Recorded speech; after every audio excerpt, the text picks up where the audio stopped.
That's good for you. I'm a hire. We'll go whatever you say. I'm really thank you for coming. I mean, it's Oh, of course. very Of course. special. Yeah, I felt privileged to do it. That was one of the good things about being state historian. I think I was on something like 11 campuses of one sort or another, college or university. And I really did like that. I appreciate that. No, I mean, that is, and probably will have a lot of like questions asking, so that's natural to and we have some new students and very diverse.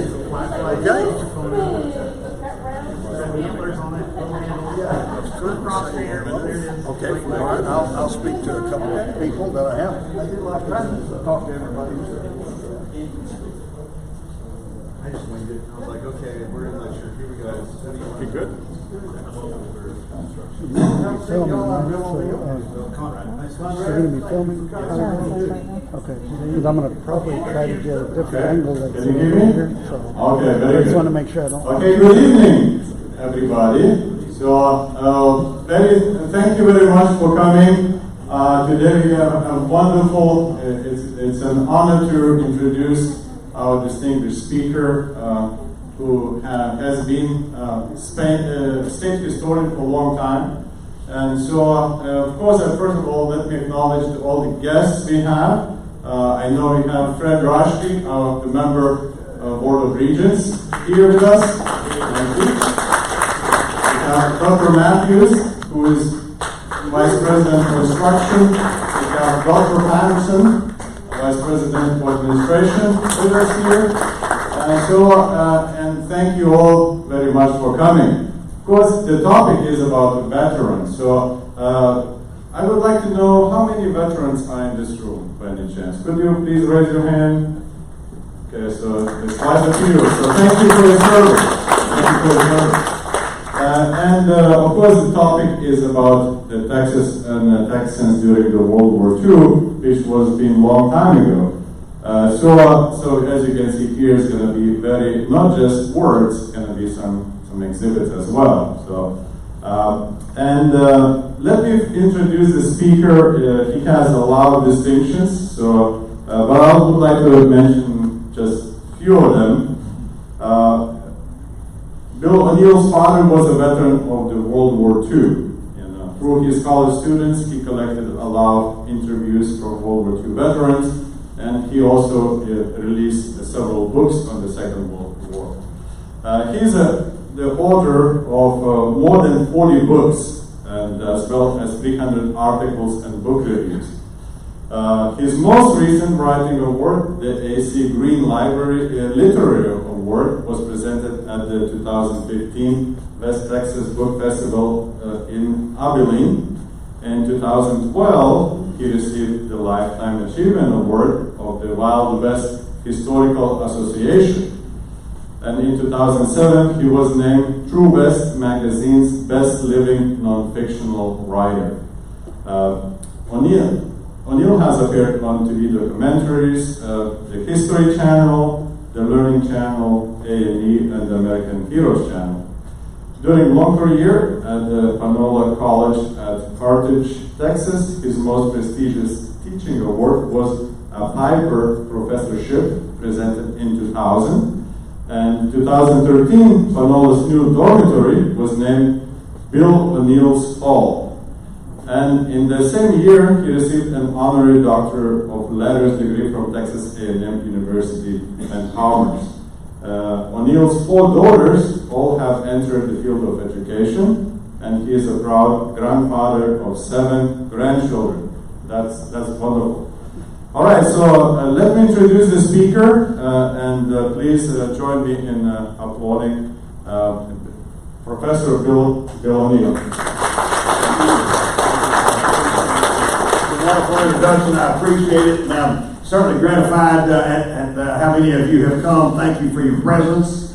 I'll tell you, it's a privilege to get to talk on a campus in a lecture series at any time. But about this subject, my goodness, World War II was the biggest, most important event of the entire 20th century. I taught at Panola College for 4 decades, and during that last decade or so, my students could not believe, now these are students of just so many years ago, they couldn't believe I was alive during World War II. I might as well have told them I was around during the Civil War, but I'll tell you, I didn't help the war effort any. I was born 4 months after Pearl Harbor. My first memory ever came at the age of 3.5. Near the end of the war, my father was stationed at Fort Hood, and my mother took me over there for a weekend visit. We pulled up in a parking lot, and he came out of some 2-story, I guess, administrative building on the base to greet us. He was one of 20,229 Texas Aggies who served in World War II. In fact, anytime I do this program or something like it somewhere, I bring his dog tag. My brother has the other hand, they wore in pairs, but I always bring this dog tag as a sort of a talisman. As I grew up, almost all the fathers of my schoolmates were World War II veterans. So were many of my father's friends as well as relatives, uncles and first cousins. From these veterans, I heard stories of men in all branches of the service and in all theaters of the war. At Panola College, I delivered hundreds of lectures on World War II through the years. Every year I assigned my students to interview someone, usually a parent or a grandparent. I wanted to make it easy on them, and I wanted them to find out more about their family. And I'd asked them to do something about some aspect of modern history, and they would. I got hundreds of interviews, for example, on the Great Depression, and I collected several hundred interviews from Texans about their experiences in World War II, and particularly from grandmas about their experiences on the home front. For 30 some odd years in my Texas history classes, I lectured on Texas and Texans in World War II, tweaking it, adding to this remarkable story almost every year. I have done, 6 of the books I've done have been with Arcadia Publishers, and Arcadia does these illustrated community books. They've done over 9,000 titles, and they have a pretty strict publication schedule. So, a few years ago, I got a call from Arcadia people that I knew, and they said, "Can you do us a book? We don't care what it is. We've had somebody drop out, messed up their publication schedule." And I said, "You bet." I knew exactly what I wanted to write. I just needed the photos that were requisite for it.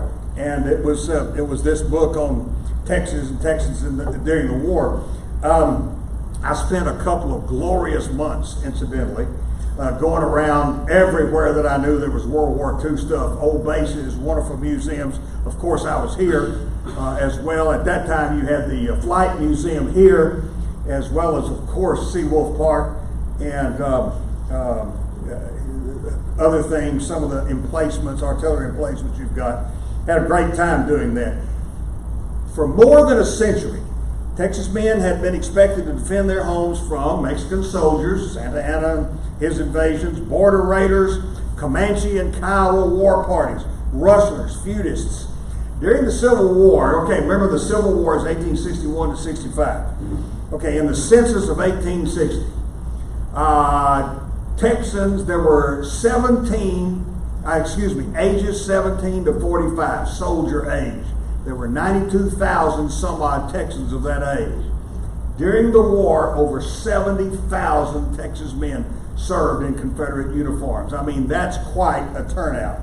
There was a large Texan turnout during the Spanish-American War. In World War I, even though we were still just a small population rural state, 200,000 Texans turned out for World War I, and we continued our ingrained habit of military service during World War II.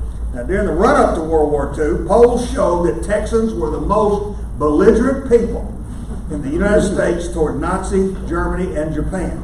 So President Roosevelt's policy to rebuild the military had gotten down, it's just pitifully low. And when the war started, and it was a couple of years before we got into it, he started trying to rebuild the military. There was some controversy over that, but not from Texans. Instinctively, we were ahead of the nation in sensing that Hitler's Germany was an enemy, and once the enemies were defined, we wanted to go to war to destroy them as quickly as possible. All of that came out of our long frontier past. We had the longest frontier period, longest, most violent in several categories of anybody. So that was just, I'll tell you, a barbarian awareness of danger can be an asset to any society, as well as a barbarian belief that straight action, not interminable moral confusion, soul searching, like much of the nation wrestled with in those days. Oh, I know Hitler's bad, but isn't there some other way than war? That we thought that straight action is sometimes required. And consider our frontier past. My grandmother came to Texas in the 1880s in a wagon train. And it's the most vivid memory of her life. She was a true pioneer. My father was her youngest son. So there's he's in World War II. There's a direct connection with this pioneer past that we had. Texans did not particularly like war, but we had less fear of it than was held in other parts of the nation. And don't forget, we knew what it was to lose a war. The Civil War, and then the several years of Reconstruction that followed, when we had Northern occupation troops right in every community. So Texans believed in military preparedness. The war broke out in Europe in September of 39, but it was December of 41, more than 2 years later, the attack on Pearl Harbor, which hurled us into World War II. Pearl Harbor, December 7th, 41, produced one of the first notable American heroes of the war, and that was Doris Miller of Waco, Texas. Miller grew up on a farm outside Waco. He was one of 4 brothers. His mother had 2 sons, and then when the third one, came on the way, she thought, well, this was bound to be a girl. And she pre-named her daughter Doris, which turned out to be this big old guy. At Waco's Moore High School, he was a football star, a 6'3", 225-pound fullback known as the Raging Bull, Doris. And he was, that's a pretty big guy today. But consider that many years ago, people were not nearly as large as they are today. 6'3", 225, boy, he was quite a guy. And he joined the Navy in 39, and he became heavyweight boxing champ of the Pacific Fleet. On December 7, 1941, Miller was stationed aboard the battleship USS West Virginia. That was one of 8 battleships at Pearl Harbor when the Japanese attacked. Now, let us say, here's Pearl Harbor. And we had 96 ships. We had 96 warships, mostly around the edge of Pearl Harbor. But the big ships, the 3 aircraft carriers in the Pacific Fleet and the 8 battleships, moored on a regular basis at Ford Island in the middle of the harbor. The water was a little bit deeper out there, could accommodate these ships better. And the aircraft carriers had one side of the island, it was a kind of a longish island, and on the other side were the battleships moored side by side, 2 each. The West Virginia was moored outside.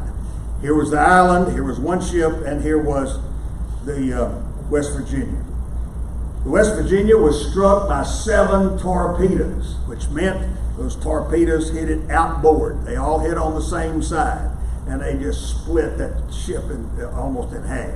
And the water began to pour in, and it looked like that ship was going to capsize.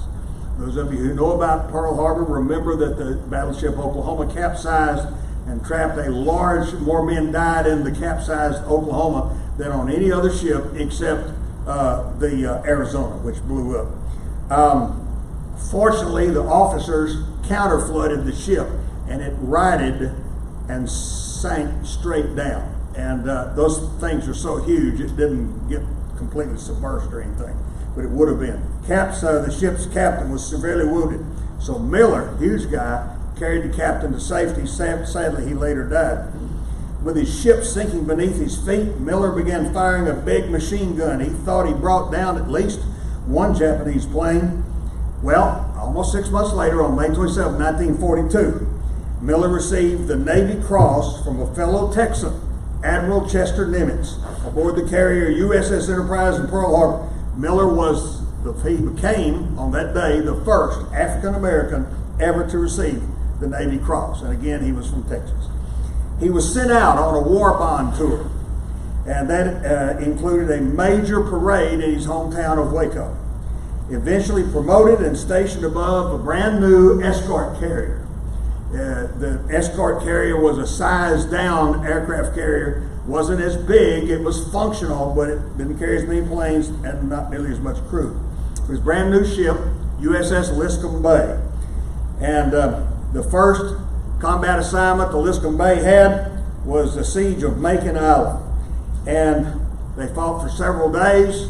The Japanese would surrender on up in the day on Thanksgiving Day, November 24, 1943. But at dawn of that day, the Liscum Bay was the flagship of the attacking fleet. And the Japanese submarine I-175 fired a torpedo that hit the Liscum Bay and just blew the stern out of it. Aircraft carriers were particularly vulnerable because they were filled with bombs and torpedoes, which would be affixed to the airplanes, and of course they were filled with aviation gas. I was signing, I've got the copies of the little book I wrote on Doris Miller over here. I was signing copies of that book in Fredericksburg at the Admiral Nimitz Museum. And an elderly gentleman came up to me and he said, "I saw the Liscum Bay go down." I said, "Tell me about it."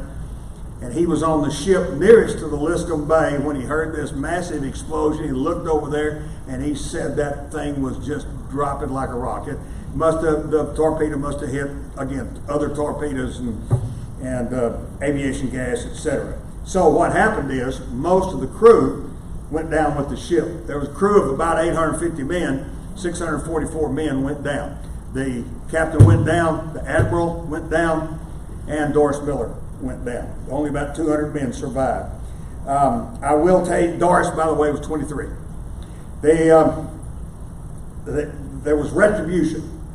We destroyed the USS, the I-175. We sank that ship that sank the Liscum Bay. And in fact, along those lines, you might be interested to know, there were 31 Japanese ships that attacked Pearl Harbor. There were 353 planes launched from the aircraft carriers, that they had 6 carriers. And the mastermind of that attack was a brilliant admiral named Yamamoto. Before the war was over, we sank all 31 of those ships. We destroyed all 353 of those planes. And we killed Admiral Yamamoto when he was flying to a forward position, and we found out about it, intercepted it, and destroyed the plane. Now, Texas made extraordinary contributions to the American war effort during World War II. Manpower, combat exploits, upper-level military leadership, wartime industries, oil production. All were out of proportion to the relative population size of Texas compared to the other 47 states. Yes, it was a 48-state nation at that time. We were still a rural state. Remember, the war started in 41, okay? Census of 40, we had 6.4 million people. That is 1/5 of our population today. Furthermore, unlike today, 80% of that population was rural. 80%, in fact, I grew up in the last years of that rural state. My favorite place to go was my uncle's sheep ranch. My dad was born and raised on a cotton farm and so forth. Everybody they were farmers, ranchers, or they lived in these little bitty country towns. Nevertheless, almost 830,000 Texans, including 12,000 women, donned uniforms. They represented more than 7% of the overall total of military personnel, even though Texas comprised barely 5% of the population. More than 23,000 Texans died for their country, and that too is 7% of the overall American total. America's most decorated soldier, America's, not just Texas, America's most decorated soldier was Lieutenant Audie Murphy. Most people know that. They don't realize that the most decorated sailor was submarine commander Sam Dealey. Dealey of the famous Dealey family, Dallas, Dealey Plaza. Dealey was a graduate of Annapolis. He was a terrific submariner. If you want to see what he did, go through the USS Cavallo sometime and get a feel for that. He went on 6 war patrols. he took the harder out on 6 war patrols. He had developed this tactic. Submarines usually fire broadside, fire their torpedoes so they get. He had enough guts to go straight at head-on tactics. And he sank, I've forgotten how many ships he sank, but on his last war patrol, in the 5 days of action, he sank 16 ships, including 4 destroyers. 16 ships in 5 days. Unfortunately, the Harder did not come back from that patrol. He died with his men on the ship. He won the Navy Cross, the Distinguished Service Cross, the Silver Star, and the Medal of Honor. Unfortunately, the Medal of Honor was presented posthumously to his widow a year after he died. Murphy, oh my gosh, he was incredible. I've done a number of programs on Murphy, including I got to do one on Audie Murphy Day at the Audie Murphy Museum just very few years ago. I was state historian and I got to meet him. He was one of 12 kids, and his youngest sibling is still alive. Her name is Nadine. She looks a good deal like him. Murphy's, the 12 kids, the father was a sharecropper. There was absolutely no money, and the father finally gave up, fled the family. And they had the most hand-to-mouth existence, and Audie had a single-shot .22 rifle that he went hunting with. Now, single-shot rifle has to be reloaded after every shot. You have to open the breech and put the bullet back in. And so if you're hunting squirrels or something, if you miss that first shot, the squirrel's gone. And so Murphy had to become a very good shot. Bam, just like that. He had to be able to hit them just like that. Furthermore, in tromping around through the woods, looking for squirrels and rabbits and so forth, he became very good at, he had a feel for terrain. Well, all of that stuff, those snapshots and the terrain thing, that would stand him in very good stead. He won 33 medals, and I forgot, I didn't bring my thing. I got a thing that shows those medals. I don't know what's wrong with me, but anyway, I forgot it. But anyway, you can't believe 33 awards, including every award for valor that the United States presents. He won, in fact, the Silver Star twice. He won the Bronze Star twice. He was awarded 3 Purple Hearts. He was wounded in combat 3 different times.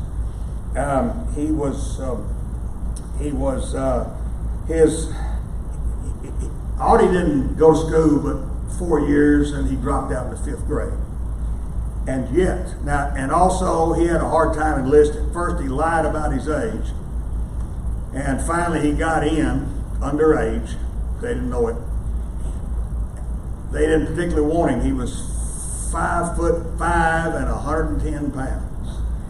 And after they've accepted it, they tried to get him to do clerical work or something like that. He didn't want it. He was really a feisty guy, and he wanted infantry combat.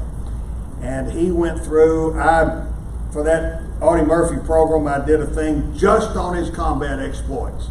It was unreal what the guy did.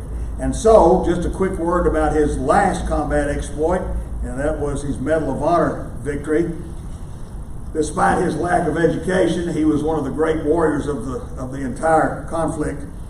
And he was given a battlefield commission in October of '44. The very next day, 2nd Lieutenant Murphy was given command of Company B. The captain had already been killed. The 1st lieutenant got wounded that first day of Lieutenant Murphy's tenure. There had been 120 guys in the company. It was under strength at that. And 102 of them by this point had been killed or wounded. Anyway, they were not fit for action. He had less than 20 men fit for action, 18 guys. So he was ordered to dig in and hold this road through the forest that led directly to our regimental headquarters, and there was a big open field in front. Well, they couldn't dig in because the ground was frozen. It was the middle of the European winter. The road was 12 foot wide. 2 M10 tank destroyers were sent to help this terribly understrength company. It was very important that we keep the Germans away from regimental headquarters, for goodness sake. At 2:30 on the afternoon of January 26, '45, a large German force was preparing to seize that road and get back to our regimental headquarters. A German artillery shell struck one of those tank destroyers, which looked something like a tank. They had a turret on it, had a cannon on it, had a 30 caliber machine gun and a 50 caliber machine gun. That thing burst into flames, began burning, however, and so the guys that weren't killed bailed out. Murphy, in the meantime, had put his understrength company in the timber lines on either side of that little road, all 18 of them. So he sends those crew members that were still alive back there. The other tank destroyer skidded. There was a 3-foot irrigation ditch on the drainage ditch on the side of the road, beside the road. It was frozen, and the other tank destroyer skidded into it, and it was kind of wacky-jawed, and the guns were pointing at unusable angles. The Germans advanced at this point with 250 men and 6 Panzer tanks across snow-covered fields in front of the woods. Murphy had his men in position, and he got a map and a field telephone and began calling out coordinates for artillery support. He went pretty far to the front. He stopped from time to time to fire his M1 carbine. Then he returned to his map and phone. At one point, the guy back at headquarters over the phone said, "How close are the Germans getting to you?" He shouted, "Well, if you'll just hold the phone, I'll let you talk to one of the bastards." When the Germans advanced to within 100 yards of his position, Murphy picked up his map and phone and he ran out to that burning tank destroyer, the one that was still upright. He rolled one of the dead crewmen onto the road, and that cleared the 50 caliber machine gun. Now, a 50 caliber machine gun is a ferocious weapon. It wouldn't do anything to stop those 6 German tanks, but it could just decimate the German infantry. And so they began to fire everything they had. They had 88 millimeter shells in those tanks, as well as machine guns and rifle bullets. But 2 of those shells actually struck the tank, and that made the smoke worse, and thus you couldn't see Murphy. And furthermore, the Germans got leery of getting too close to that burning tank. It might blow up on them. So Murphy stood up on that thing and just mowed these guys down with that 50 caliber machine gun. Murphy later remarked that standing on top of that burning tank destroyer, remember how cold it was, he said that, quote, "That was the first time in 3 days my feet were warm." One enemy squad got to working their way up. Let's say this is the road, here's the tank destroyer. One enemy squad worked their way up that drainage ditch, and they got within 10 yards of him before he saw him. He turned that 50 caliber on them and wiped them out. His Medal of Honor citation stated that he killed or wounded about 50 of the enemy. The devastated German infantry finally retreated. If indeed he had shot up about 50 of them, that meant that he had shot up 1/5 of their force. And with no infantry support, the 6 tanks turned around. Murphy wearily dismounted, started walking back to his men, and that tank destroyer blew up, and the turret that he had been firing nearby went flying up in the air. He had missed the explosion only by a few minutes. He had to continue. They were so short-handed. He had to continue to lead Company B in contact for several more days until there was a lull in the fighting. Well, that's I can talk about him all day. You get the idea. He was quite a warrior. Oh, there is another guy I want you to hear about. During the 6 years I was stage store in Texas, I did a blog, Lone Star Historian and Lone Star Historian 2. And I tried to post a blog every week during that time. And one time when I had to be in Austin for something, well, I went out to the Texas State Cemetery. I'd never been there. And I took pictures. I couldn't believe who all was there. Tom Landry, for instance, and just musicians and all kinds of people. But there were, of course, numerous military heroes, including, to my surprise, I just never had thought about where he would be buried, Marine Captain Jack Lummis. Jack Lummis was a big, old, tall farm boy from Ellis County, Ennis, and he was a star high school athlete, played everything. And so he got recruited by Baylor. He goes to Baylor, and in his 4 years there, for 3 of those years, he was All Southwest Conference center fielder. And in football, he was third team All-American.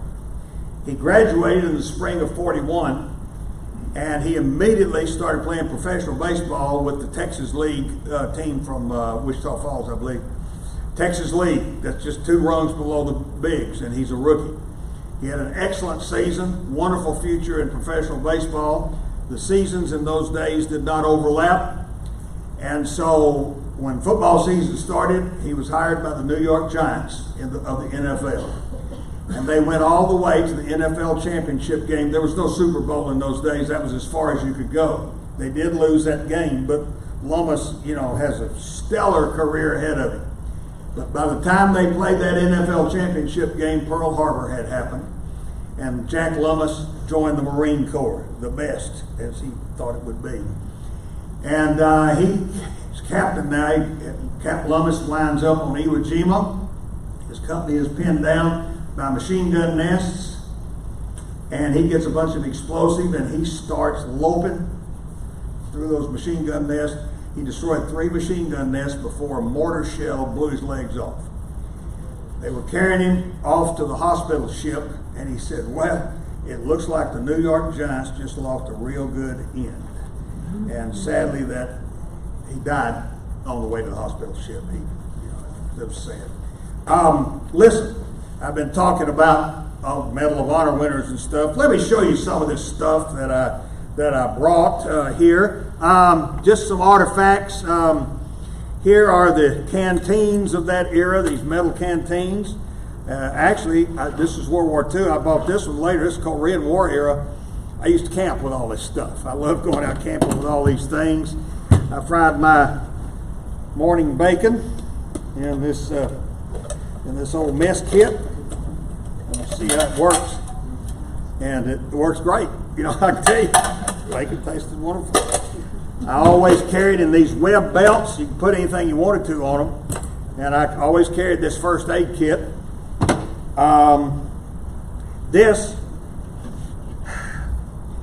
The only time, some people think it was during the Great Depression, it was not. The only time we ever had rationed food was during World War II. And so you had to have stamps. People had plenty of money. We returned to prosperity from the Great Depression during the war.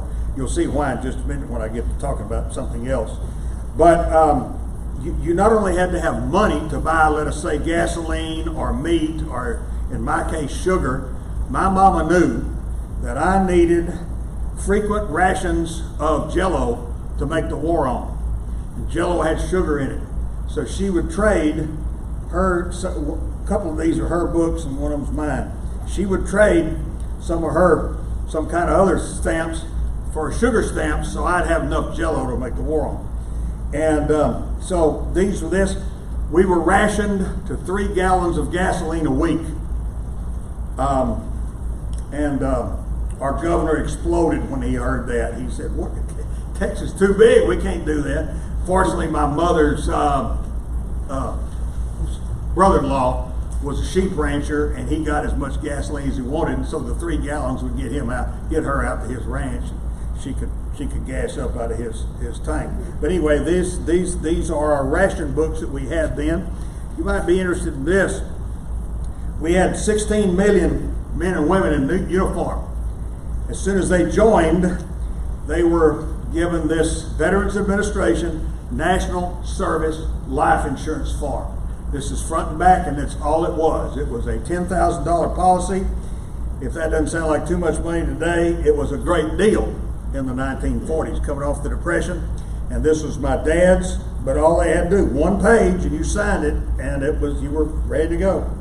And in this case, it was the beneficiary was my mother. Let's see. You might notice this thing. We went into the war. The best pistol of the war was something we had developed and used during World War I.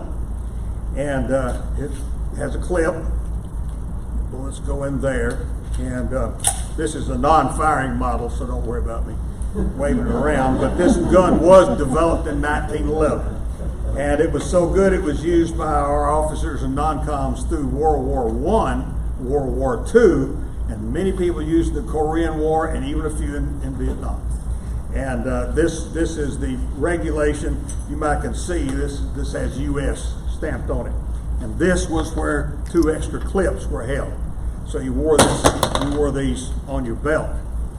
This was the best rifle of World War I.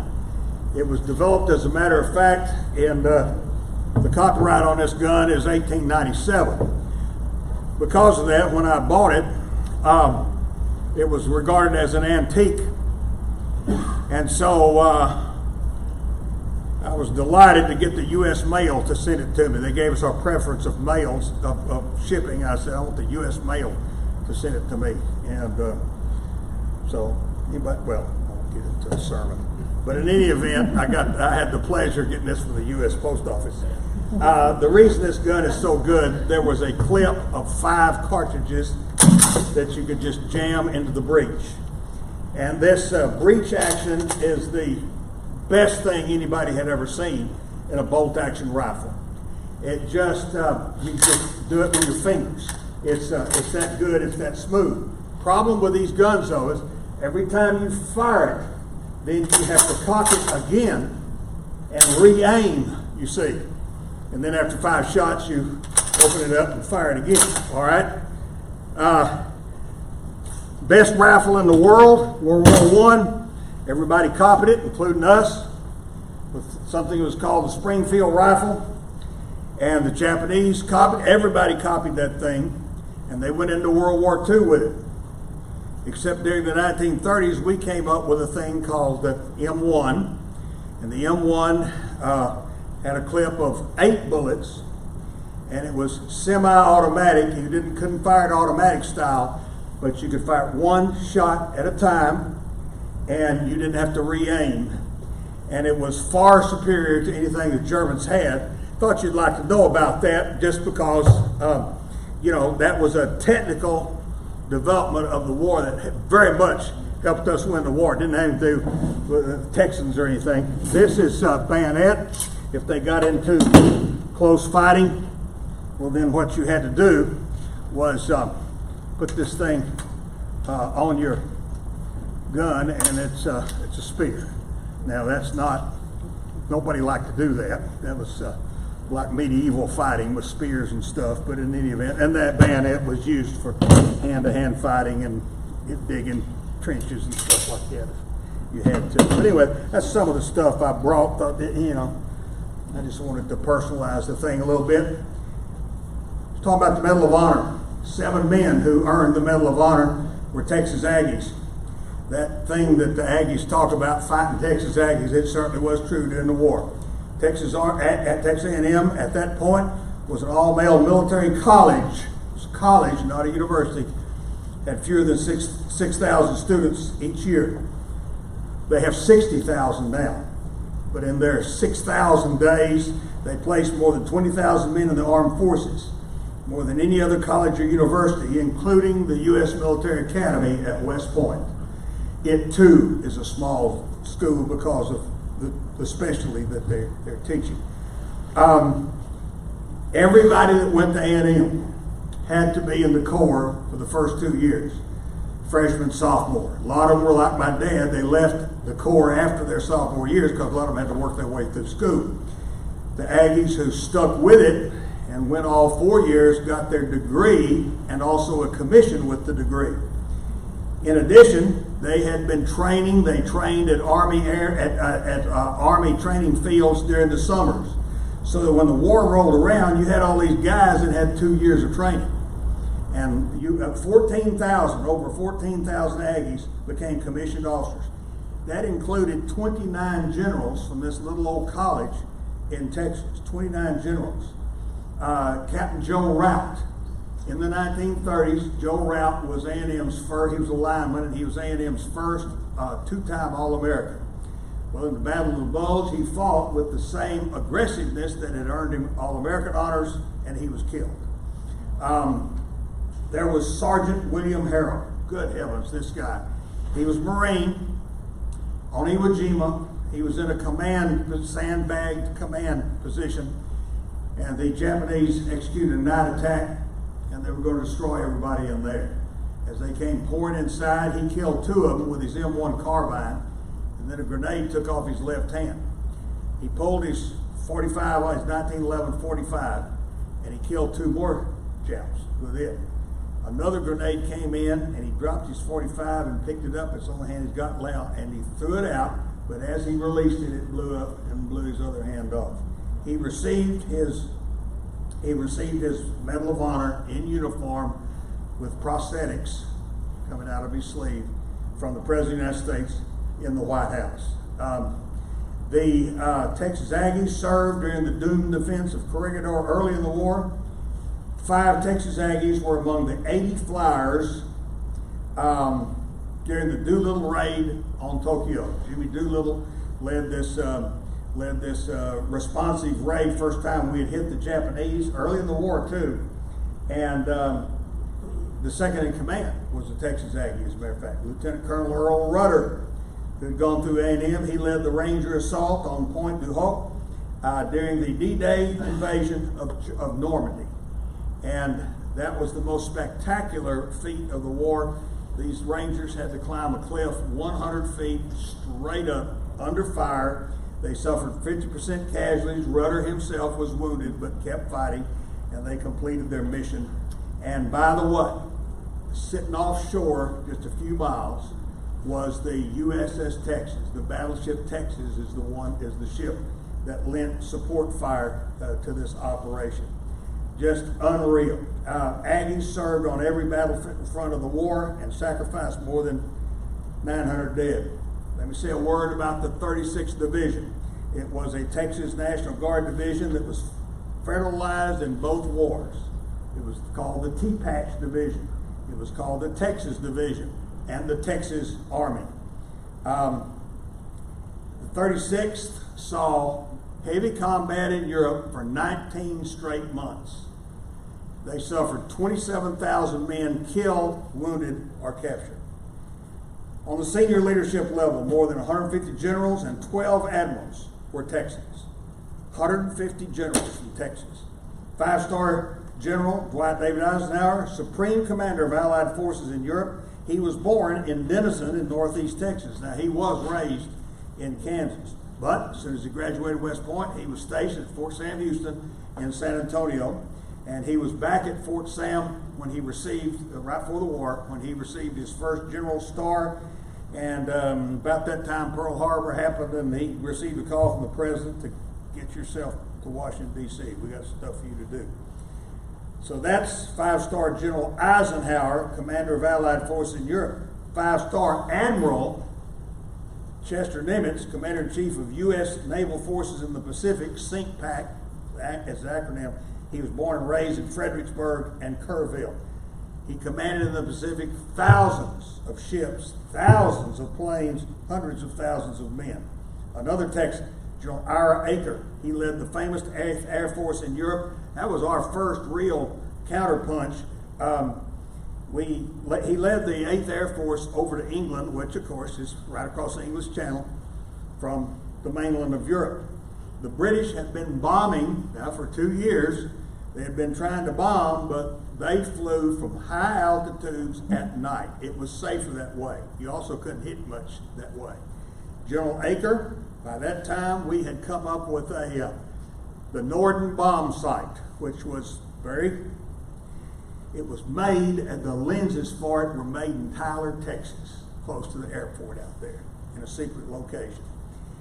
And with that new bomb site, he comes up with the strategy of daylight precision bombing. We flew in the daytime where we could see, and we flew down low where we could hit something. And you can imagine the casualties we suffered. General Claire Chenault, who was born in Commerce, Texas, he organized and commanded the colorful Flying Tigers for us in China. Colonel Ovida Culp Hobby. Colonel Hobby didn't know it. She said, I don't even know how to salute. She was the wife of former Texas Governor William P. Hobby. She was a good deal younger than he was, and she had taken a leading role in their communications empire. She That communications empire was headed by the Houston Post and radio station KPRC. She was in Washington a lot with the FCC. So she was up there as the war began to loom, and federal officials asked her, knew she was sharp, they asked her to write down a bunch of tasks that women could perhaps do. Non-combat roles, but it would free up men. She came up with 239 tasks. Postal battalion, vehicle maintenance, photo and map departments, clerical positions, etc. When the war broke out suddenly, she got an SOS from Washington, and they asked her to lead the newly organized Women's Army Corps, the WACs. 100,000 women volunteered for the WACs. They took 17,000. She started throwing it all together. And one thing she did, they were wealthy, and she liked to shop at Neiman Marcus in Dallas. And so she got her designer at Neiman Marcus to come up with a pretty snappy uniform, and it was gorgeous looking. I've seen drawings, but the Army didn't want any part of it. Speaking of women then, more than 12,000 Texas women served in the WACs, the Waves of the Navy, the WASPs, the Women's Air Force Service Pilots, U.S. Women Marines, the SPARs of the U.S. Coast Guard, and of course, in the Nursing Corps of the U.S. Army and U.S. Navy. Now, I mentioned the WASPs, the nation's only all-female training base, Avenger Field in Sweetwater, Texas, was home to the WASPs. Those ladies, and they, about 1,100 of them were selected out of thousands and thousands of volunteers. They wanted people with some flying experience. And what they did after a training period, they had those women fly planes that had been shot up, see if they could still, they were repaired, see if they could fly. Good gracious. And they would ferry planes to all kinds of bases in various positions. In all, they flew 60 million miles, and 38 of them died. Texas had, in crashes. Texas had nearly 90 military bases. There were 19 Army bases. The biggest, 70,000 acres of Camp Maxey up the other side, above Paris, near the Red River. 70,000 acres. We had 65 airfields of different sizes and 4 naval stations along the coast. Texas was America's largest training field. Beginning in 1940, 20 combat divisions were trained in Texas. With our clear skies and generally favorable weather, all military airmen were trained in Texas until 1938. In fact, Kelly Field in San Antonio was called the West Point of the air. Man, I still got that PowerPoint we never did use. got that. During the war, 200,000 pilots, navigators, bombardiers, and gunners received their training at the many airfields, large and small, in the Lone Star State. Almost 1.5 million military personnel were trained in Texas. And what that means is that 1/10, 1 out of every 10 soldier, sailor, whatever, was trained in Texas. Over 50,000 prisoners of war, mostly Germans, were housed in Texas compounds, on large bases, and in POW camps around the state. There were 22 great big base camps and 60 branch camps. And these were smaller camps. Those guys, actually, we liked Germans. You know, we had a huge German population in Texas, and they came from a land where you farmed. Germans were great farmers. They loved to work with timber, and we came up with a treaty deal, and they could make 80 cents a day to go out and work. I mean, they're not going to get back to Germany, you know, from Texas. So we let them work in the woods and stuff. We were short on manpower, you know. The key element to American victory was the prodigious production of planes, ships, tanks, and the other tools of war. The industrial buildup began before we got into the war. By 1943, the midpoint of the war, the great machine was in full stride. Indeed, by 1944, America was producing double the combined totals of the enemy countries, the Axis nations, which were led by 2 great industrial powers, Germany and Japan. Production totals were absolutely astounding. Nobody could believe it when President Roosevelt talked about producing 10,000 planes a year. Thought he was crazy. We produced nearly 300,000 airplanes during the war, 86,330 tanks, 2.7 million machine guns, 6,500 naval vessels. A warship is a very complex machine. And yet our shipyards turned out 6,500 of them, plus 5,400 cargo ships and troop transports. You add that up, and that's almost 12,000 ships during the course of the war. 64,500 landing craft. 25 billion some odd rounds of 30 caliber ammunition. That's one kind of ammunition, 25 billion rounds.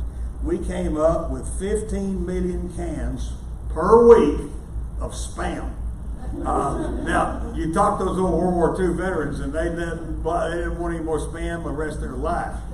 But our allies were starving to death, and that's why we came up with so many millions upon millions of those.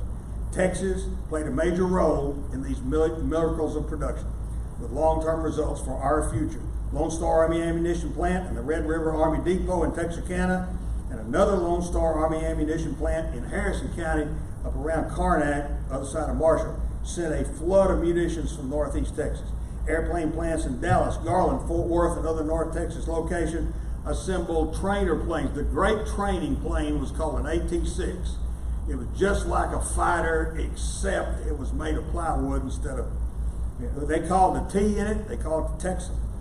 P-51s, great fighter planes. B-24s, great big 4-engine bombers. Trainers, fighters, bombers were built here. Shipyards in Houston. The Todd and Brown shipyards in Houston and Galveston had 35,000 jobs. Remember how small our population was in? 35,000 jobs. Good paying jobs. The ships were built in Beaumont, Port Arthur, Orange, Corpus Christi as well. They manufactured destroyer escorts like the USS Stewart that is out here at Seawolf Park.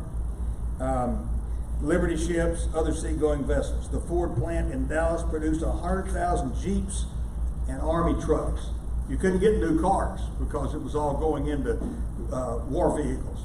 By the start of the war, over 200 Texas counties produced oil. There are 254 counties in Texas, and about 210 of them were producing oil. That added up to 40% of U.S. oil. 25% of all world oil was produced in Texas, and 40% of all American refineries were located in the Lone Star State. Along the Texas coast, the world's largest petrochemical industry developed. We fueled the Allied war effort. Van, you know about that big inch pipeline that came out of Longview and all the way up to New England. There was an incredible oil field, the biggest oil field the world had ever seen at that point. The East Texas field was opened in 1930. By 1940, the eve of the war, it was about 43 miles long and so many miles wide, went kind of down from Longview to Henderson, 200 square miles, and every inch oozed oil. And by the time the war started, there were 25,000 oil wells on that one little field. Now, with the young men of Texas entering the military by the hundreds of thousands, manufacturing jobs, I mean, who's going to work in the factories? Went to women. Older men, black Texans, Hispanics, and rural Texans. Almost 500,000 Texans. Remember now, population is 6.4 million. And 500,000 of our Texans moved from the country to urban areas to take up these jobs that offered good pay, including production bonuses, overtime, and double overtime. Then, almost as many, at least 450,000, out-of-state workers gravitated to war industry jobs in Texas. Many of them stayed in Texas after the war, while a large number of veterans who had been stationed in the Lone Star State relocated to this region of mild winters and great opportunity. Thermostats back then weren't what they are today. And boy, our climate had a great deal to do with all those northerners wanting to stay in Texas. World War II then was a major step in the transformation of rural and agricultural Texas to an industrial and urban giant. What an effect the war had on Texas, and what an effect Texas had on the war. Let me close with this. The public reservoir of memory about World War II in Texas is rich indeed. At Fredericksburg, you have the Admiral Nimitz National Museum of the Pacific War. It is the largest World War II museum in the United States. Now, New Orleans has a pretty big one, and its focus is the war in Europe, but ours is bigger, of course. Austin, there's Camp Mabry west of downtown. It's the Texas Military Forces Museum, and that is the headquarters for Texas National Guard. Bob Bullock State History Museum has major exhibits on World War II. And the next time you're at the state capitol, go down to the basement and look at this marvelous display they have on every Texan who has won the Medal of Honor. Houston has the Battleship Texas for now. It's the oldest battleship in the world. The word is that it's coming to Galveston. And you may know more about it than I do. I'm all for that too. I certainly think a lot more people would see it down here than see it up there. And it is a marvelous relic. The Holocaust Museum, though, is in Houston. And the Lone Star Flight Museum was moved from here to Houston. Sweetwater has Avenger Field. They have a wonderful hangar to the Wasps, and they have rebuilt the control tower there. They have, up until recent years when the ladies just got too old, and most of them deceased now, they had regular reunions of the Wasps there. College Station, Texas A&M campus, has a marvelous statue of Rudder, who of course became A&M's president after his exploits in the war. It's got busts of those 7 Medal of Honor winners and other exhibits to them, and the military center there is not to be missed. Plus, of course, the George Bush Presidential Library and Museum. He was an authentic hero as a young man of World War II in the Pacific. Then in Terrell, Royal Air Force pilots, they were fighting all the time over England. And they started sending their pilots here to Texas to train at Terrell, Texas. And several of them were killed in training, and there is a cemetery there at their cemetery. Greenville, the Audie Murphy Museum. Denison, Eisenhower's birthplace and historic museum. Corpus Christi, the USS Lexington aircraft carrier and museum is so impressive. Galveston here, of course, biggest thing you've got is the USS Cavala and Stewart out at Seawolf Park. It's just terrific. And perhaps the USS Texas soon. Dallas Frontier Flight Museum, Lubbock, the Silent Wings Glider Museum, Hearn. Remember all those POW camps? Hearn was a major camp. They've rebuilt their base. There's barracks, sentry tower, sidewalks, fire plugs, water tower still left. Kilgore has the East Texas Oil Museum. So again, there's much left here, as there should be. Well, I thank you, golly, I appreciate your kind attention and during all of this, and I'm grateful for the chance to have gotten to talk about this important subject, I think, on this college campus. Thank you very kindly.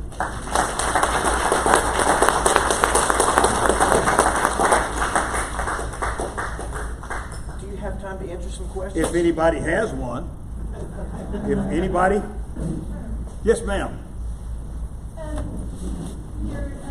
You were fascinating, first of all. Thank you for Thank you. You're kind. But the first gentleman that you told us about, Mr. Miller. Doris Miller? Yes, sir. So you mentioned also he was African American. Yeah. So weren't the armed services segregated? Yeah, they were. And in the Navy, one of the reasons that no one had ever won that combat award was in the Navy in those earlier days.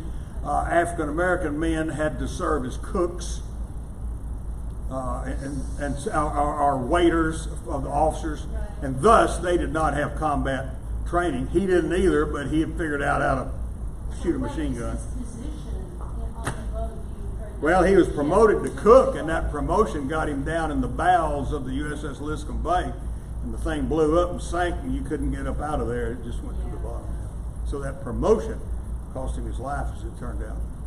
But when he was on the West Virginia, what was his what his battle position was as an ammunition carrier to this big machine gun that was operated by 2 guys. And he'd go to his battle position and watch those 2 guys operate that thing, and he figured it out.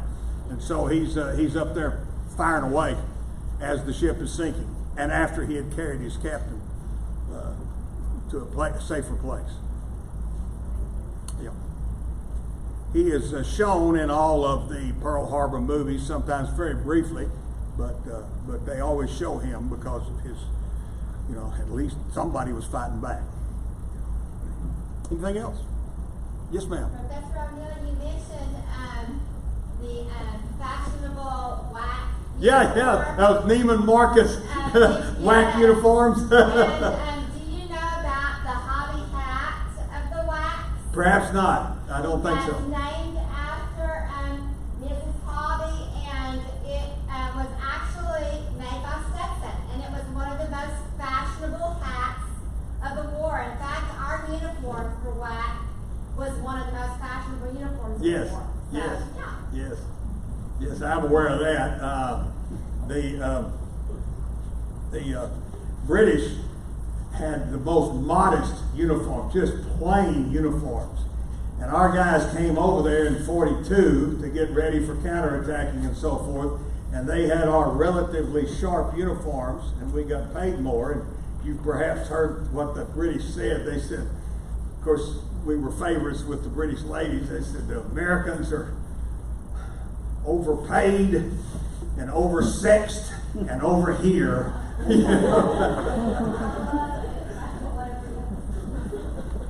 Anything else?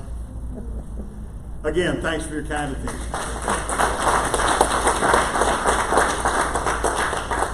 I'm Michael Burbick. I'm covering for Dr. Battleship, who is finishing off his class. We have a care package. We have a care package for Dr. O'Neill. Well, here. thank you so much. I'd like to do that. Thank you very kindly. I'm delighted. We're wonderful. Thrilled to have you. Oh my gosh, this is going to be grand. Wait. Oh, nice. A quick little tie-up here. One is our theme for the year is discovery. So I think one of the things we get is discover museums. Okay, there are museums all across Texas. Discover family. I know the military stories from my father and both my grandfathers who fought.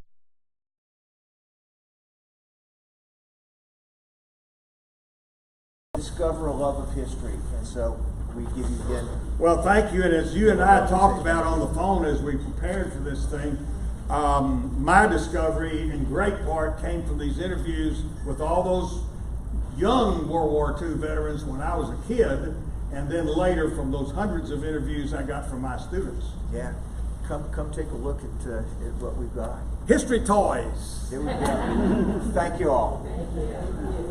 Thank you. Yeah. Thank you very kindly. That's a little